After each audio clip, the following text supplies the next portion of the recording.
everyone. Welcome, welcome. It's great to have you here. I'm going to let everybody get settled. Welcome to our auction packages webinar. We're so happy that you could join us today. We just love connecting with our audience through our webinar program. We've had such great registration and engagement. So we're looking forward to another wonderful session with y'all. I'm Dawn Lego. I have the honor and the pleasure of being your host and your moderator for today's conversation.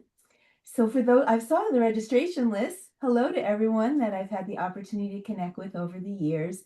It's just really great to see so many familiar names. I feel like we're one big community. But if this is your first Auction Packages webinar, we're especially glad to welcome you here today. So for the next 55 minutes, 55-ish minutes, we'll spend some time exploring a really big opportunity in fundraising. How do we activate the people that are closest to us, right? There are people that care about your mission. So let's turn them into confident fundraising champions. And we have just a great panel to help us do that. But before we jump in, let's get everyone involved. We're going to try to make this as two-way as possible in this Zoom setting here. So in the chat, go ahead and introduce yourself. Let us know where you're joining from. I'm from Jersey. And I have a question for all of you. Let's answer this one question. I love two-word or one-word check-ins. I do that a lot with the marketing team here at Auction Packages. But in one word, what makes a supporter a great fundraising champion? I can think of a few words. I always like to see the variety of answers. So I'll check the chat, see how that's going. Oops, I got a bunch of faces in my way. Willingness. Awesome word. I love that. Just to be open and willing. That's a great word. Storytelling, volunteerism, passion. Love that. Enthusiasm. These are great words. We really should make a word cloud out of this, I think. All right. Good words to get us, just grounded and thinking about relationships, leadership, generosity, commitment, right? There's no single right. They're all right answers, but that's what we're going to explore today. How to identify the qualities that make someone a fundraising champion. More importantly, how to equip them, activate them, and get more people to support your mission. So, if you didn't realize, today is activating boards and honorees. We're going to do a practical playbook, right, to just turn those supporters into fundraising champions. Joining me today is an outstanding panel of experts. You're going to meet each of them in just a moment, but let's jump into a little housekeeping because we want to help you get the most out of your session today. So first, a special thank you to my colleague, couldn't do it without her, Sarah O'Brien. She manages our webinar program, puts this educational content out, and is behind the scenes making sure everything runs super smooth today. So thank you, Sarah. We appreciate you and everything that you've done. Go ahead and say hello to Sarah in the chat if you'd like to. We do have closed captioning available for today's webinar. If you need that, the number one webinar question, are we recording? We are. You'll get the full recording in our wrap-up email. If you miss that, not to worry, head over to our YouTube channel. Please subscribe while you're there. We do post all of our webinar sessions there. And then we'll be launching a new website later this month, and all of our webinars will be on demand there as well. So hopefully that'll make things convenient for you. Today's session, you're eligible for 1 CFRE credit. They do require you to stay the duration, so please keep that in mind. We want to be interactive, so keep that chat going. We love this audience. You're so great about being interactive. If you have a specific question, go ahead and put that in the Q&A feature in Zoom. That's a different tool, probably right down below. You'll see Q&A. We could manage that better. We have my colleague Kirsten McBride here. She's ready. Don't let her go to sleep. Keep her going. You got a question, she's here. She's ready to answer it. Put it in the Q&A. Make sure that we get all of those questions answered for you today. We don't want you to go away with any question unanswered. And then finally, we do have a short survey for you. If you can just take a moment to fill that out, we'd really appreciate it. Later on, we'll drop a link into the channel. It'll also appear on your screen when you close out. Thank you in advance for doing that. It keeps us fresh on our toes. We want to hear from you, what content you need. So just take a couple minutes, and then tomorrow we get to make a phone call and say, you've won an Amazon gift card. I'm sure you can all use an extra $100 from Amazon. We'll make a phone call tomorrow for everyone that participates in the survey, and we'll let you know that you won. We'll be asking you for your email address so we can send it over to you. It's the best part of the job, really. Okay, so what are we covering today? We wanted to keep today's discussion practical. We're going to share ideas that you can take back to your organization, how to recruit, identify, and just equip your advocates with what they need to become that confident fundraising champion. And who's going to help me do that? Well, not me. It's going to be the panelists. And we want to jump right into introducing them. We really put the best lineup together to answer some of these burning questions. So let's start with Crystal Cherry. She's in the house. And then we'll go to Kate and Keith and Kevin.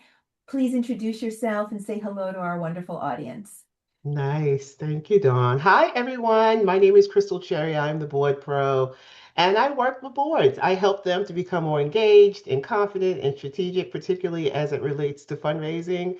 But even more, I talk to them about governance and recruitment and conflict of interest and culture and all the other things that we know are important in this work. And so I'm so excited to be part of this conversation today. Let's do it. Well, I'll go Great. next. It's great to be here. I'm Kate McGinn. I'm the founder of the Bold Stripe. We work primarily with mid and large scale nonprofits to turn what we call their high impact volunteers, their boards, their councils, their committees, their chairs, their honorees into their organization's most powerful fundraising engine. And so we do that by really leaning into strategy, staff capabilities, and building systems. So lots of practical pieces that hopefully we'll talk about today. So great to be here with y'all. Thanks, Kate. Keith, over to you. Hi, everyone. Good afternoon. My name is Keith Jones with Sarah and Jones Fundraising Auctioneers. We're mostly on day of event. We do help ahead of time, of course, with all the pre-planning, but we specialize in day on. Obviously, we're auctioneer fundraisers. Been doing it for 35 years, plus started when I was 10. And so it works out great, but super excited here. And I've noticed some people on your chat that we actually work with. So it's so exciting to see you. Yeah, Keith, I really want to get some video of you on the stage at 10 years old. That is just going to be priceless. I love that. Thank All you. right, my colleague Kevin, please introduce yourself. Yeah, I'm Kevin Spiperman. I'm the director of fundraising at Auction Packages. Funny doing the math, I've been in the space for almost 20 years. So March 3rd of 2007 is when I started kind of in the travel for charity space. Have spent some time at Charity Buzz, another fundraising platform. And so yeah, have a team of fundraising specialists that really what we try to do is really engage with nonprofits to really coach and understand their needs, and then using traveling experiences to kind of supplement what they're already doing. Awesome. Okay, so there's your panelists. Say hi to them in the chat, but let's get right into our conversation. I really want to start with just identifying the champions. I think when we think about advocates, we immediately go to boards, and I've heard both sides of the coin, right? We need to do a better job aligning with our boards. I know we want to say probably in this room getting our boards to fundraise, but I'll just be gentle and say align with our boards.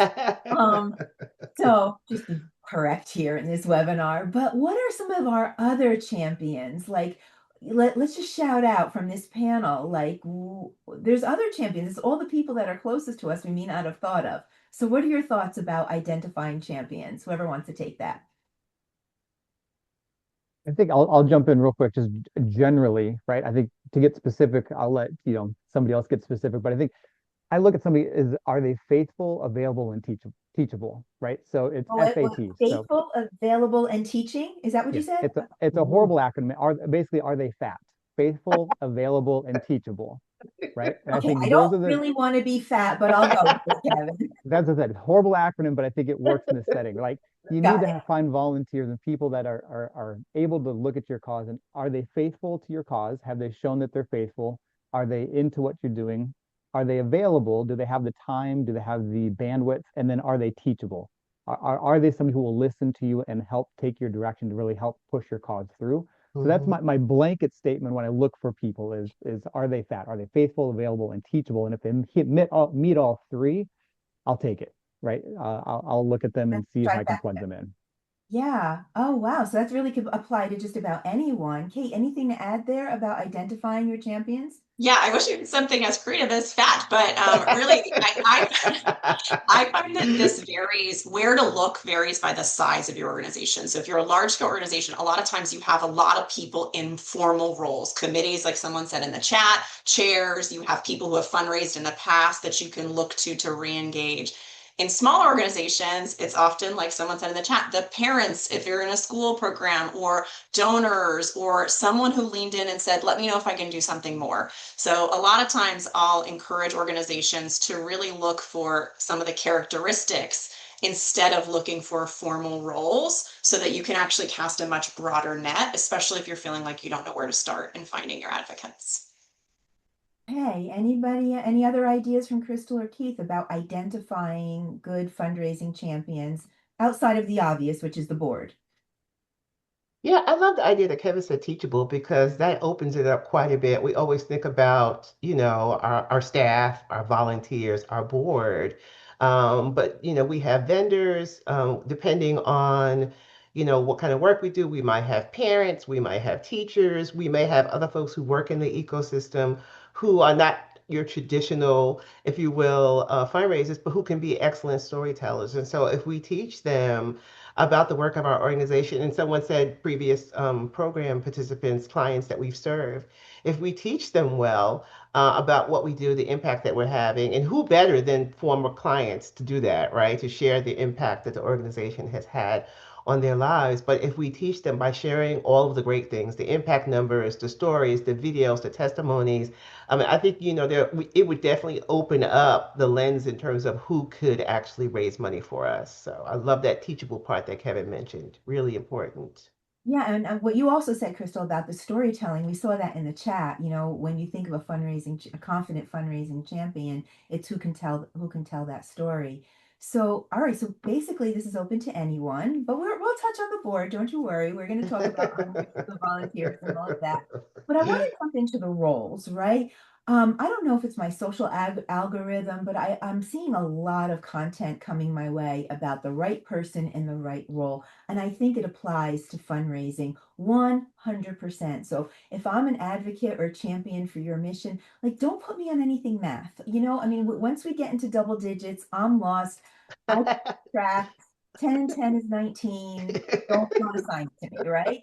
So how do we assign or figure out, because not everybody's a fundraiser, not everybody can sell raffle tickets.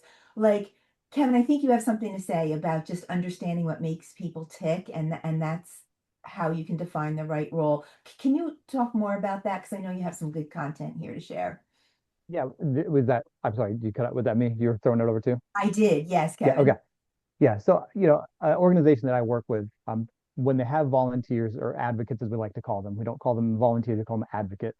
Um, we like to have it's just a 10 question multiple choice, just what are your preferences? What do you like to do? What are your interests? What are you good at? And then we can kind of take that, we can kind of put them in buckets, right? Because we don't want to have an event where the person who hates talking to people is trying to sell raffle tickets. And we assign that to them because they were a warm body at the right time and we just gave them a job to do. We also don't want the person who maybe isn't comfortable with computers checking people in at check-in or check-out or running credit cards. And again, it's not just because they're an able body, able mind, so we just assigned it to them. So, having some type of just 10 or 15 question multiple choice thing that you ask every single volunteer, and that's even where you can use AI, right? And you can use ChatGPT to throw it in there and say, okay, hey, here are the responses. Please put them in a bucket. Where should I list them as, right? But I think you need to know who your volunteers are, and they could be the most rambunctious, noisy, excited person in the world, but if you have them in the wrong role, they're not going to be successful for your cause. Yeah, just like don't put me on any math problems, right? And do any math for your fundraising. That's just not going to work. Kate, I think you have a lot to add here too, though, because I know your lane is recruiting and partnering and really getting those high impact advocates. So I'd love to hear a little bit more from you. So Yeah, I think I would add into everything Kevin said, do what you're saying on a kind of a mass approach, and then also pick out those people. If you've got roles that you feel like are high impact, the board is a really great example. But if you're also looking for people to make a larger than average impact through their fundraising, no matter what role it's in, take the time to meet with them one-on-one and really ask some good questions as they're bringing them on board. And I would take it a step forward that role matching continues through onboarding. That's a lens I don't see a lot of people taking. But I think there's sometimes a lot of fear when we onboard. We just focus on downloading the role to them. And we want to make sure that they know everything about the role. And we don't take the time to maybe ask them some of the good questions we might ask on the major gift side. Like, what is it when you think about your past philanthropic endeavors? What have you really loved about them? What was some of the hardest parts? The other charities that you work with, what did you enjoy doing? What was a roadblock you ran into? Just really trying to get to know what is under the surface instead of just saying, does this role sound good to you? Because they want to say yes, they want to support this mission, and they might not have had the space yet to really think about it. So just have those conversations where it's feasible. Yeah, and I love that what Kevin said, and you just echoed, just because it's a warm body, don't just put them in that role. We're almost interviewing them, for the different jobs. We appreciate them, we want to thank them, but at the end of the day, we need the right person, in the right role. And then we need to set expectations. Crystal, I'm gonna throw this over to you because I think this is a big specialty of yours, recruiting and setting the right expectations. So what does an effective invitation to participate really look like? And how do we set those expectations up front? I know you're going to have a wealth of information to share here. Yeah, and I also think Keith had something to contribute. I wanted to also give him, if you'd like to say something, Go Keith. ahead. Go. Thank you. No, I love what both Kevin and Kate said because when we're talking about boards, we need to lean into what their strengths are. And so I always tell my board chair and the ED to look for champions and storytellers, connectors, right? And then people who are fundraisers, right? And so you should have those three types on your board, right? And you can ask people from the very beginning, what makes your heart beat fast? Like, are you a person who loves to tell stories and to champion the mission and get out there and advocate for this work? Are you a person that likes to connect people? Are you like, listen, I'll open up my little blue book, green book, black book, whatever it is. I think I'm aging myself on the black book, but anyway, open up my phone or whatever it is and connect you with my network. And then there are some people who are like me. I'm a former fundraiser, and I just have a fundraising mindset. I'm always thinking about ways that I can get missions accomplished, ways that I can help support important causes that matter to me. So there are some people who think that way. So I think by, like what everyone is saying, by getting to know the people that you're bringing on before you even bring them on, you ask them those kinds of questions, right? In the interview process, before you ask them to even serve on the board, you ask them these kind of questions. Where does your passion lie? What makes you feel like you would run through a wall for something? And people will tell you, and that will help you to see, oh, this person would be good in this specific area, or this is my storyteller, or this is the person who I know I'm going to take out on a visit with me as the fundraiser. So I think everything that everyone has said is really, really relevant to this conversation. But recruiting is so important. I'm actually doing a webinar myself at the end of the month for those who want to know how to become a board member. Like, what should I do to prepare to be a board member? I don't even know. I want to serve on a board, but I don't even know how to prepare. So on July 29th, I'll be talking about that. So that's my shameless plug. I'll have to- I also think Yeah. Oh, once you decide or they've chosen what they want to do, I'm a big believer. Some of the big things you have to go out and this person would be great. This person would be great. You talk to them ahead of time. Once you get them hooked up with it, and then you put it out to who wants to do this, who wants to do that, and go through everything that you've just talked about. However, I'm also a believer that you have to make them own it. Does that mean you want a biweekly or a monthly update of what's happening? The whole board should see it. Peer pressure works. It works positively. It doesn't always have to be a negative. But when people are committed, or let's say they're falling behind, they were really busy, or they're a little lost with it. That's where you, as the executive director or the head of the board or so forth, that's where you help them to help them achieve their goal. But if you make them own it, I think people, if you say, okay, 6 months we'll talk, people forget about it for 5.5 months because life gets busy. So I am a believer in having them own it and having certain dates to have certain things done by. Whole agenda, these are the Yeah. dates, right? Upfront contract almost, right, Keith? Yes.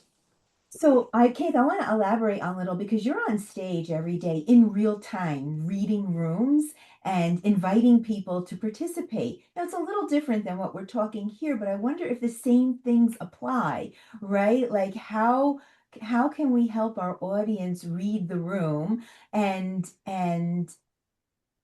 create an effective invitation? What lessons can we garner from you, which is so effective on the stage, and apply that across to getting fundraising advocates, on a day-to-day basis? I truly believe that people that come to your event or want to be a part of your event, they have a passion for it. Some are more outgoing, some are not as outgoing. But when you get excited about it and you're giving them a template of what you want them to do, they can go after it and feel great about it. So when you're talking to other people and you're talking about your group and how it helps, and I'll just say you're helping people with learning disabilities, but because this has worked, or because we were able to procure this amount of dollars, we were able to help with this. See, your money's not going in a black hole. Isn't this exciting? And when you do that, people want to jump on board with you. They don't want to get on board on something that goes, I don't know if we're making a difference. Everything makes a difference. And when we're up on stage and you're reading that, when you get people involved, people want to be involved. And everyone gets passionate. You're not, I know executive directors or some people get paid and all that other stuff, but when it comes to fundraising, it truly really comes from the heart. And when you put that heart with a plan, that's dollars. Wow.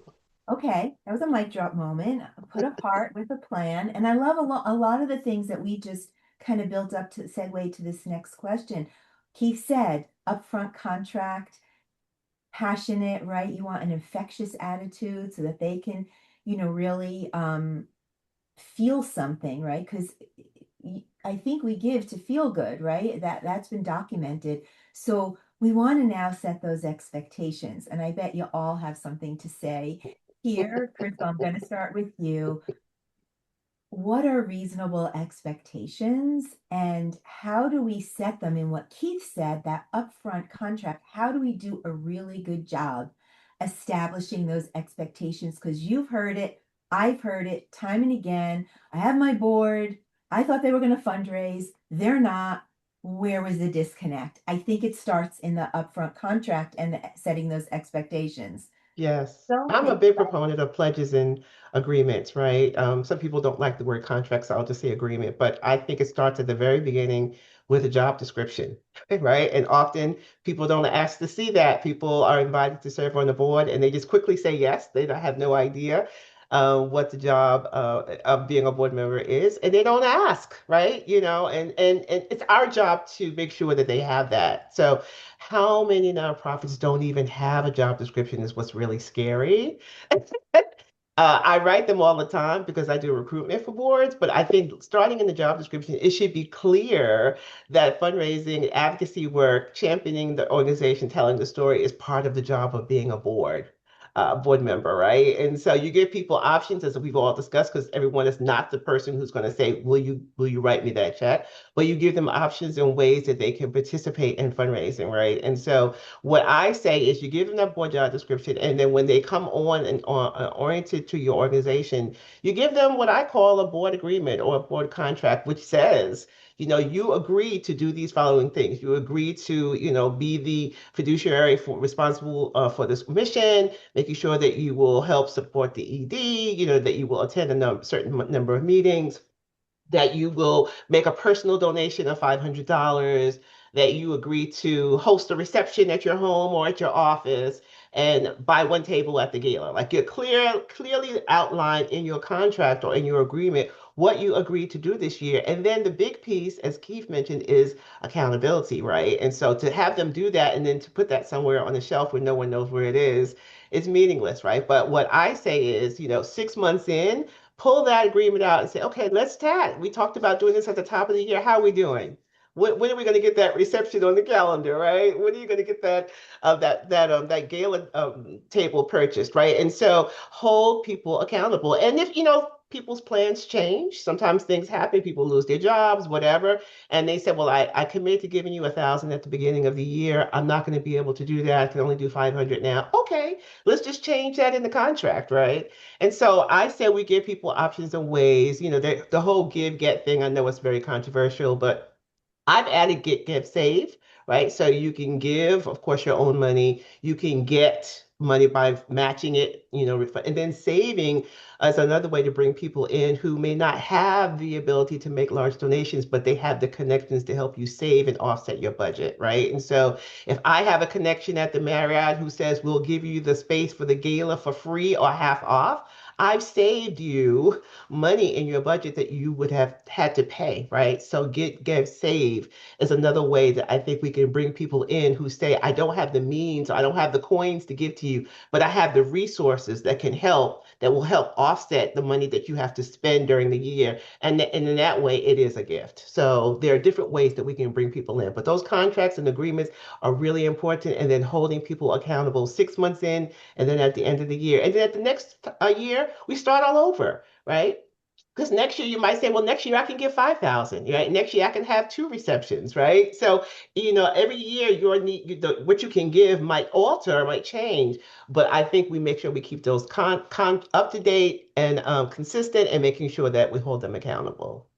I love that. We have some mic drop moments here. Definitely the fat thing and the give, get, save, right? Those are my two takeaways so far. So some good mic drop moments. But Kate, I think you want to weigh in on this one as well. So I can we talk about a little bit of a mindset shift when it comes to expectations? Yeah, for sure. And actually, Crystal teed me up so beautifully because she just kept talking about agreements. And I hear a lot of people talking about, I need to set clear expectations. I need to set clear expectations. And what I try to coach people on is a mindset shift, as you were talking about, to creating agreements with people. An agreement is a two-way street. And so, yes, we need to be clear about what expectations we're setting, but we also need to make sure that we've gotten the agreement from them, not just through a physical signature on the paper, but by having a discussion with them that makes sure they really understands it and designs how we're going to kind of work together. So one tip that I use on job descriptions, I'm a huge fan, Crystal, yes, please. Whenever I'm having someone sign an agreement, I like to have two signature lines. You're going to sign it and I'm going to sign it. And mine is going to say what I'm committing to. It's also going to say what I'm committing to do too. How is the staff going to support you? So that this doesn't feel like a one way. This feels like we're in this together. And then I also like to incorporate two questions that really help with what Crystal was talking about on accountability. I'm a big fan of design accountability up front if you want it to feel good to the other person. So I like to ask the person in the meeting, what would you like accountability to look like in this capacity? So that they can tell me, how do they work best? Do they need me to, you know what I mean, to meet with them once a quarter? Do they want me to check in with them periodically, put something on their calendar? If they're going to make an outsized impact, I'm happy to do that because my investment of time is going to be worth it in terms of helping keep them on track. And then I also like to ask them, because again, this is agreements, what do you need from me to make this possible? Or what do you need from us to make this possible? So again, I'm just kind of walking the shoes I already said I was going to be in, of showing you that this is a partnership. And that way, if they say, well, I'm going to need you to write all my emails for me and manage my calendar and this and that, and I'm not comfortable doing that, I know up front that that's what their expectation is, and I can reset with them what's something that is actually feasible from my side as a staff member. So.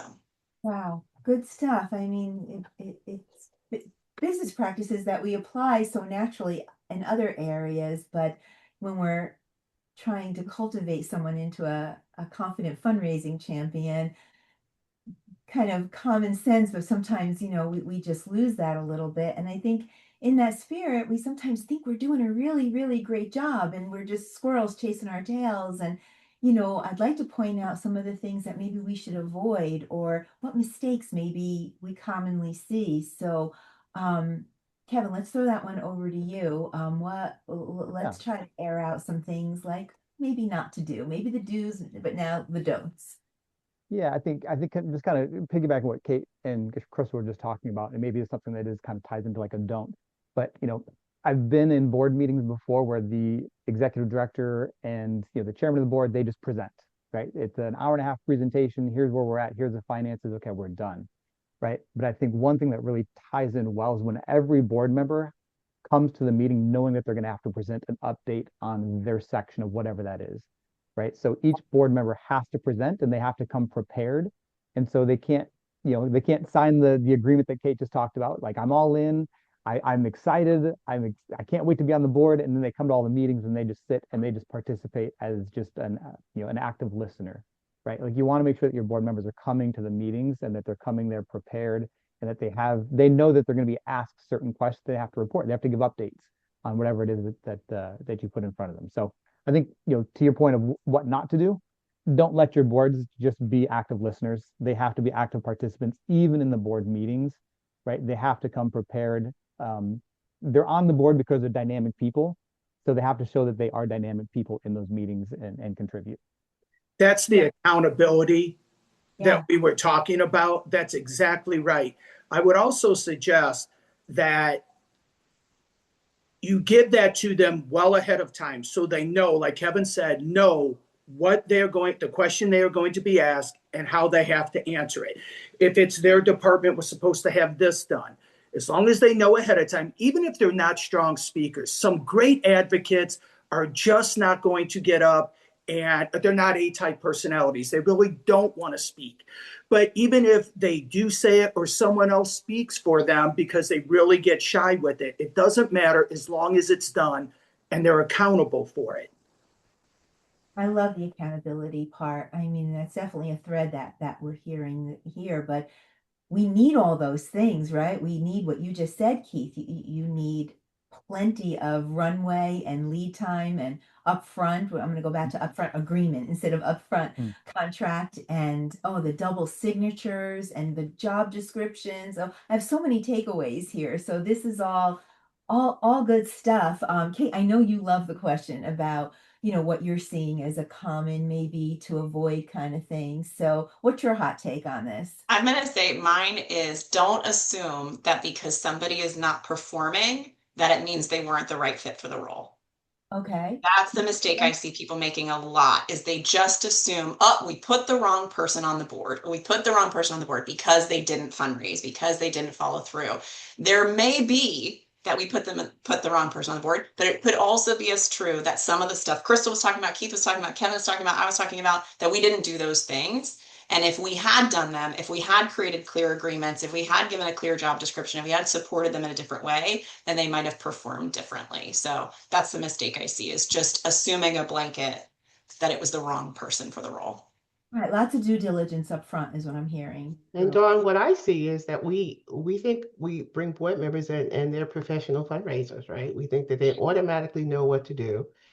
They're passionate about your mission. They've signed up to support you, and they think that you earned a certificate in nonprofit management somewhere, right? And I think the onus is on us to really give them the tools that they need in order for them to be able to successfully. First, we got, as we mentioned earlier, we have to identify those who want to actually do the ask, right? Those who want to tell the stories, and then those who are interested in connecting, and then give them the tools that they need in each one of those areas so they can be successful in those specific areas. But we can't assume that board members know how to fundraise if we don't share it with them. First of all, we have to get rid of the myth that fundraising is, trampling over people, hitting them up, begging them. That is not what it is, right? And so we have to first define for them what fundraising is and to help to kind of get everybody to woosah, right? It's Mm. not the F word. And once you really kind of break down what fundraising is and help them to understand why it's so important for your mission,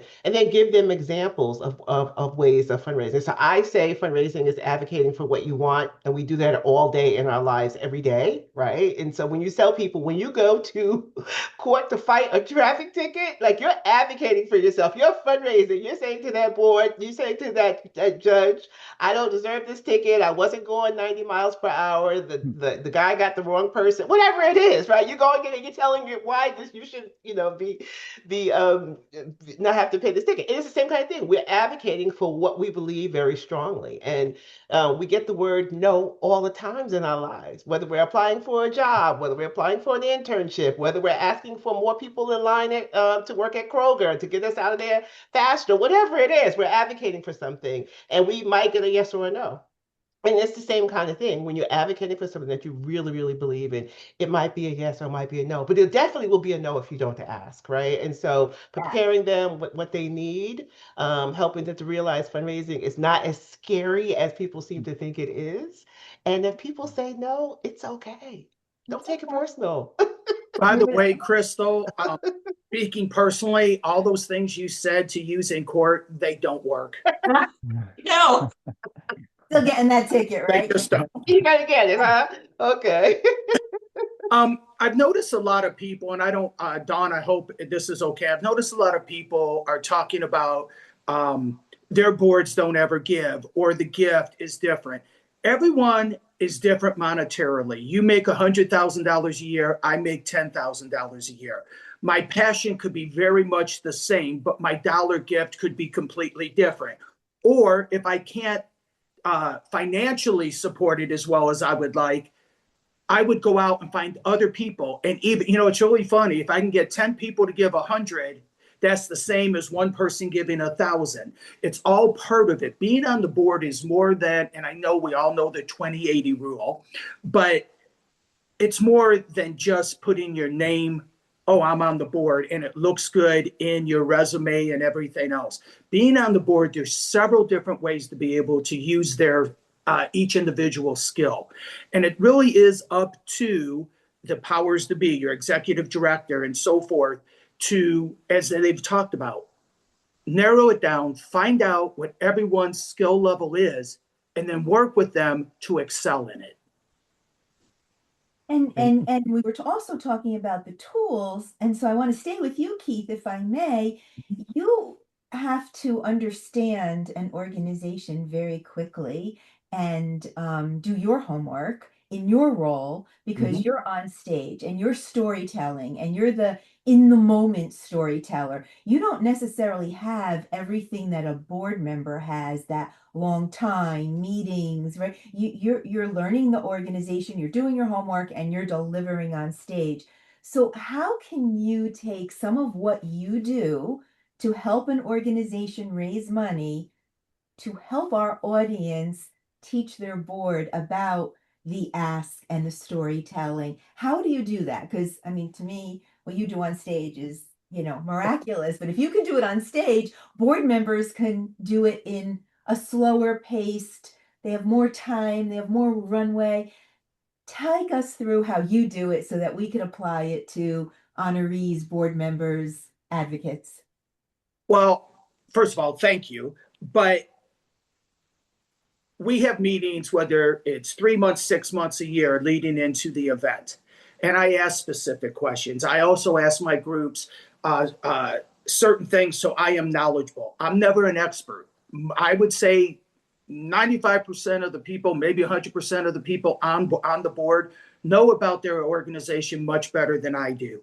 But the one thing I do, you do your homework, you know what's important, you know why you need to raise money. And when you're going out to other people, let's be honest, our attention span is very limited. Actually, it's 3.5 minutes before people get distracted, and it's getting worse because of these. So they don't want the 10-minute sermon. They want that elevator pitch.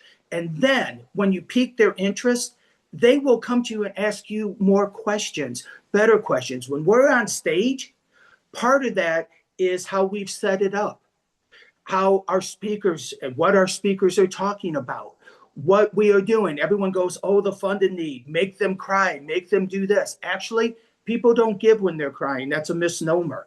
They give because you get self-reflective and you start thinking of yourself. What people want to do is celebrate the cause.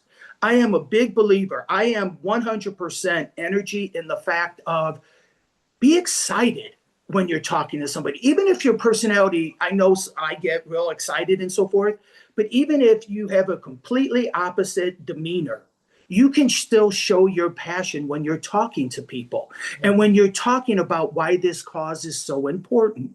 So when you're up in front of your board and you're talking about the importance, and I'll just use this as an example, we were able to help 100 people, clients, however you want to, we were able to help 100 clients this year, but we needed to help 250.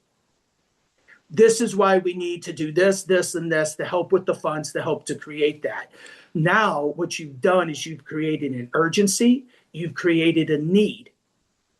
And anyone that jumps on, they want to achieve goals. We are a society of achieving goals, most of us, that want to achieve a goal. And if our goal is to help 250 and move it, how can I help with that? That is, to me, what you bring to the board.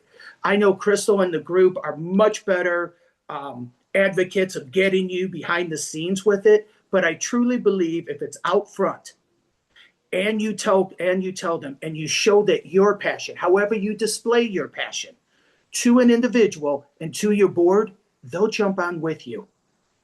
I know Perfection. it seems simple, but I really believe that. No, no, I know. I wanted to take some of the skills that you bring and how can we transfer them? Because I think it, if you can do it on stage, the board can do it in a boardroom. So I think that's very valuable. So thank you. I appreciate that perspective. Kevin, I think you're going to have something to say about like, let's not assume, right? What happens when you assume everything? So what other tools and training or tips do you think and Yeah, resources we should give our board? I think I think as you're looking for your board, I think you sometimes put the wrong people on the board because you're not recruiting early, right? And I think you always need to have a mindset of recruiting your board and having a short list of people. Hey, I know somebody's going to be rolling off in 6 months, so we need to start looking for who might replace that person. Who can we add to them, right? And that short list, you might be crossing names off. Hey, you know what? They're not available. They're not teachable. They've proven that they're not. But I think you get into a pickle when it's like, okay, in a month we need to fill this position, so we have 4 weeks to fill. So let's start looking now. So I think you always have to have a mindset where you're recruiting, not actively recruiting, but mentally recruiting, right? And kind of having a short list of people and getting to know people ahead of time. So that way going into that, when you do need to fill a position, you already have a short list of people that you're excited about. Got it. Okay, good advice. Dawn, do you All mind right. if I add something with Please, tools and please, resources? please. Just because I think you guys know by now, my lens is high impact volunteers. So it's working with a small group of people to make a big impact. So this is not always possible for everybody. Just know that before we go. One of the biggest things I call out with clients in the tools they're providing is make sure the tool matches the person and the action you really want. So I see us a lot of times giving email templates.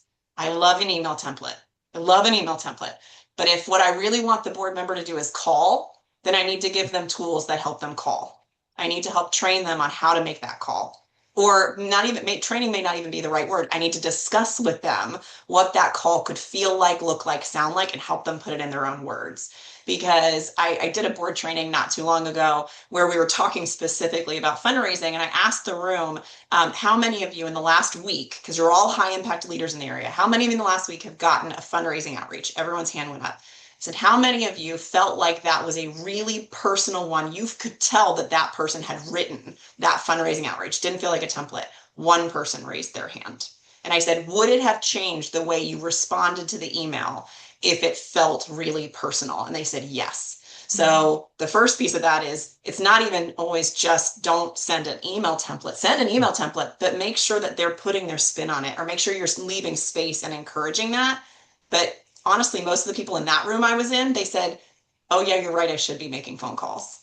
But the tool we gave them was email. So just make sure it's matching what you're asking for. You have a 5 minute say ask and say yes kind of little thing.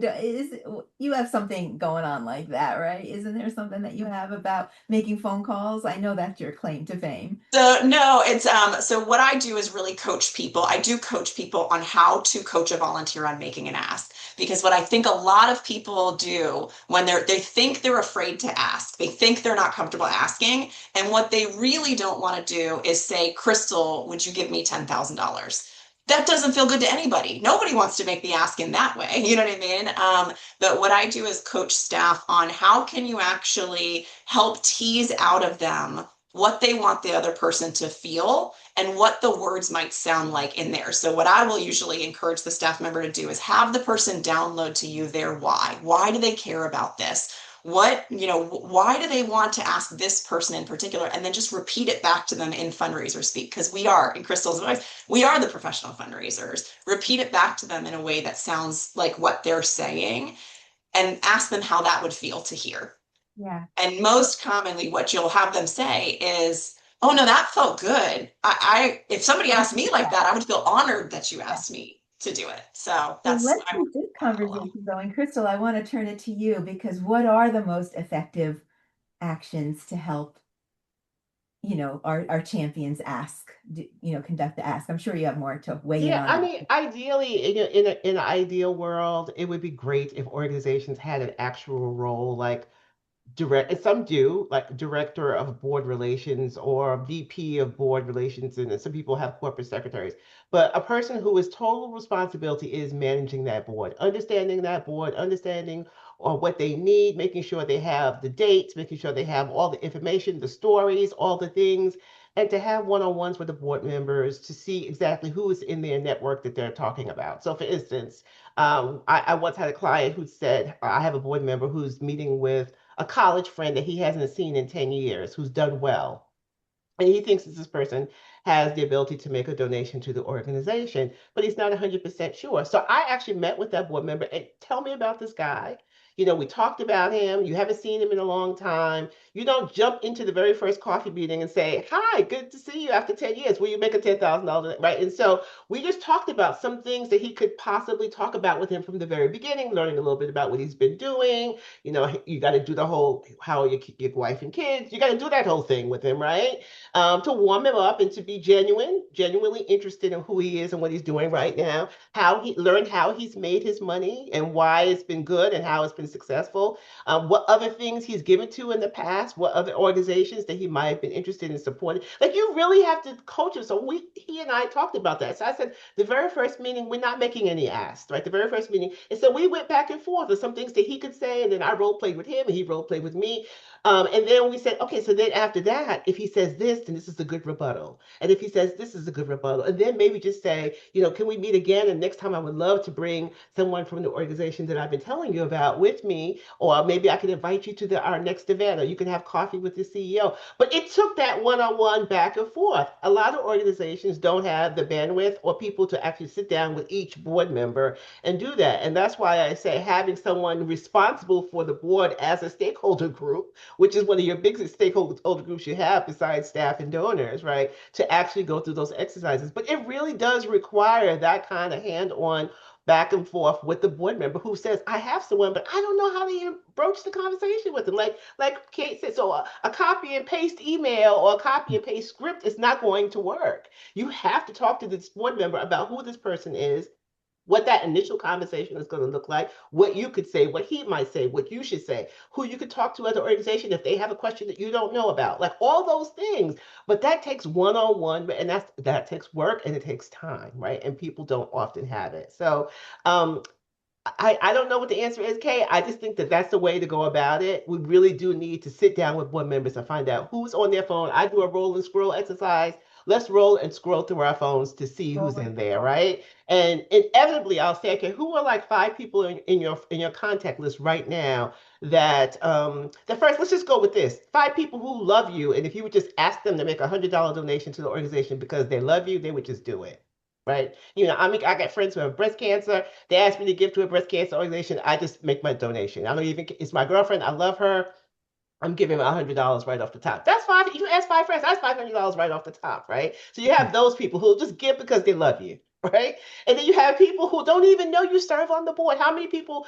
Give me five people in your phone who don't even know you serve on this board, and then they start looking like, oh my God, I never thought about asking. Oh, there's my neighbor, or we go to the gym Roll and together, scroll. right? Yeah. And so roll and scroll, and then I say, okay, let's go to some people who actually have some real connections. Oh my goodness, my so-so is a general counsel at Home Depot. Oh, I never thought about that. Oh, my cousin, she works for the Woodruff Foundation. Oh, wait a minute. Right. And so you start realizing that even in your own phone, you have contacts that you have not even considered. But someone has to sit down and do that with Yeah. you. Right. And if you don't have staff or someone who could actually do that with each board member, We have a roll and scroll party. So we got fat, give, get, save, and a roll and scroll party. I love it. And I love what Jeanette just said in the chat. Have board members make thank you phone calls, Oh right? yeah. I would imagine that that goes really Yes, it well. does. Yes. So we're talking about a lot of things, but like, how do we sustain this, right? So, I mean, I Mm. love what you said, Crystal. I'm on board, roll and scroll. There's probably a lot of people in my life that may not know different things, and if I just had a conversation with them, it may make a difference. But we do want to build a sustainable and repeatable system. So I'd love for you to all weigh in a little bit about that on that, because we're getting close to the end here, and I want to hear from every one of you. Let's start with Kate. How do we create a sustainable, repeatable system so that they're not one-offs, right? How do we take all of this and make it a little bit more sustainable for that regular income coming in? Yeah. The key to me is actually what Crystal said. Don't treat them like professional fundraisers. I see a lot of people who look for unicorns. They look for the people who already know how to fundraise, who are going to come in and knock it out of the park because they've already got the great network and they already know how to fundraise. Well, the hard thing is those people are not only rare, they're who every other organization is looking for. So the way you make it sustainable is by reflecting on what we could do. And I think Crystal's point is really important that the bandwidth in an organization to do this is going to look different based on your organization, but most people can at least do it with one or two or three. So even if you can't get to everybody in partnering with them the way that you want to, start with one or two or three, and you're going to not only build up an impact from those people, you're also building volunteers who can teach other volunteers how to do it. So you spread your impact when you slowly get board members or advocates trained in that right way. It stops being just you and it starts being kind of exponential from there of how do we do this in the right way and how can y'all support each other on this. So Anyone else on a sustainable, repeatable system that can kind of get some momentum? I think it's just, I think the mind shift, like what Kate was just saying, right? Your board is not an easy bake oven that you just set once a year and then you come back to it and you see where you're at. Like your board is a garden that needs to be gardened, needs to be watered, needs to be interviewed, needs to always be actively in the back of your mind. Like, okay, what's the next step, right? And I think, Crystal even said, like, it'd be great if there was somebody who's just in charge of the board, right? And so you need to have that mindset and look at your board as a garden that needs to be watered and weeded to get the most out of it. I love that. All right, let's go around with each of our panelists. Next 30 days, we have a engaged audience. They're listening. They've had some good ideas. Lots going on in the chat. So what is your top number one action that our audience could execute in the next 30 days to activate more fundraising champions? Let that settle in just a minute because we want to give some really powerful answers here. The next 30 days, we need an actionable item from each of you that our audience can take away and be more activating with their chat champions. So, Kate, can I start with you? I'm gonna put you in the hot seat up I, front. I'm not going to surprise anyone with my answer. It's going to be pick 1 to 3 people that you can have a one-on-one conversation with and then ask them some good questions. This is a reset time. It doesn't matter if you didn't onboard them well, if you didn't put the role in front of the right place, check in with them. So that might include saying things like, how are you feeling about how things are going so far? When you think about the impact you want to have at the end of this term, what is it? And how are you feeling? Are you feeling on track or off track for that? Just lean into those one-on-one conversations with 1 to 3 people. It's going to One make to a two huge people difference, in the one step next at a time. 30 days, on track, off track. Okay, I love that. That's good, actionable. Crystal, over to you. The next 30 days, what can our audience do? One takeaway. Oh goodness. I think it's changing the mindset about what fundraising is. And let's get them unscared about what it is and really teach them about the value of fundraising and why it's so important for our organizations and ways that they can do it in ways that feel good to them, right? Because everyone, as we've already shared, is not going to be good at everything, but the way that it feels good to you, we really want to lean in on that part. I want to teach you what fundraising is and what it isn't, so you won't be scared. right? And then we're going to find out from you how you can best contribute. And then we're going to focus in on that for you, whether it is making the ask, whether it is opening up your door so that we can connect you, whether it is you want to host a reception in your home. Like, let's make it so that this person feels comfortable doing it the way that only they can do it. So fundraising's not fear, it's fun, right? That's what we gotta. I mean, this is, this is what I think. I agree with you 100%. Keith, over to you. Next 30 days, what are you going to tell our audience to do to be more active with their fundraising champions? Okay, Dawn, I am not going to answer that question directly. You have Okay. very esteemed participants in this, and they're absolutely 100% right. And I know we're running out of time, but again, I'm the day of person expert, so I wanted to say this about the boards, if I may. Sure. It's really important to instruct your boards of getting the right people at the right tables. We're always worried about having that 500,000 person event when I'd rather have the 250, 300 of the right people, the ones that do have the disposable income. This is your main fundraiser. Usually throughout the year, you have several events that include everybody. So we want to make sure that the board is filling their tables with the right people. And the day of, it is so important, at least I feel, that your board just doesn't show up and talk to their table. They walk around, they're talking to all the guests. They're introducing the clients of the organization to their tables and other tables so people get a personal, whether it's a student that you're sending to college or whether, again, special needs, whatever it may be. Once they meet and understand why the dollars are being read, we all know it. Someone may come to the event that knows nothing about your organization, but they're coming because they're a friend.